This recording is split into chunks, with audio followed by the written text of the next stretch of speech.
postaneš Slovenec? Z Michaelom Manskim. 24. del, part 24. Kako čakaš pri zdravniku? When people ask me about living in Slovenia, I usually tell them all the good things, the people, the country, the lifestyle. But what about some of the frustrations of living here?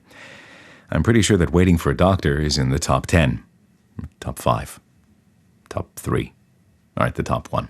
There's really nothing quite as unpleasant as sitting in a waiting room for hours at a time. Now, before you start sending me hate mail, let me explain a few things. 1, the Slovenian healthcare system is great. Better than great. Slovenia actually has universal healthcare, something the US hasn't managed to do despite years of trying, and despite being the wealthiest country in the whole galaxy. Also, the doctors I've met here have all been phenomenal, especially my personal physician. She's so good that I never tell anyone her name because I'm scared she'll get too popular and then too busy. The problem seems to be organizational more than anything. And the biggest problem is the widely used closed-door policy. What this means is that when you come into a waiting room, you just see a bunch of closed doors and a bunch of unhappy patients. Because all the doors are closed, you don't know if you're in the right room. You don't know if the doctor's there. You don't know how long you're going to wait.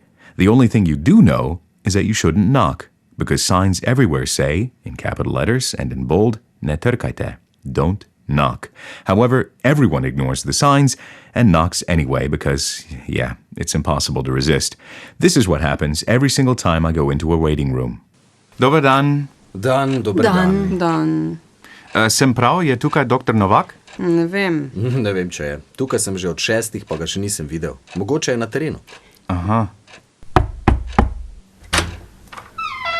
Ne trkajte, prosim.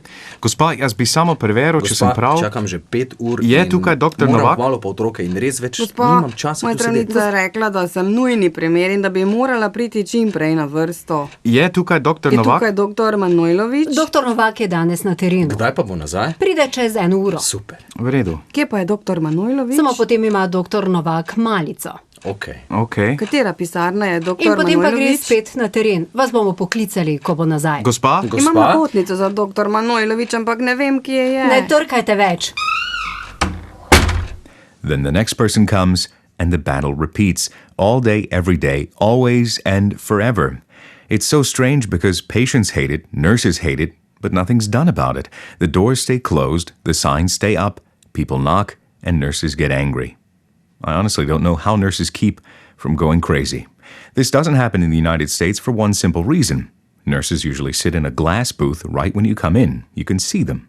When you walk in, someone is sitting there to tell you what's going on and answer all your questions. And I can't tell you what a difference that makes. It's so much easier to sit and wait when you're sure that the doctor knows you're there.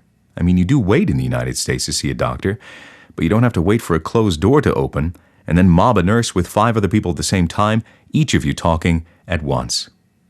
So, what's one of the most frustrating experiences in Slovenia? It's sitting, staring at a closed door, wondering what's going on the other side, and when, or if, it'll open. How to become a Slovene Ne trkajte več. with Michael Mansky.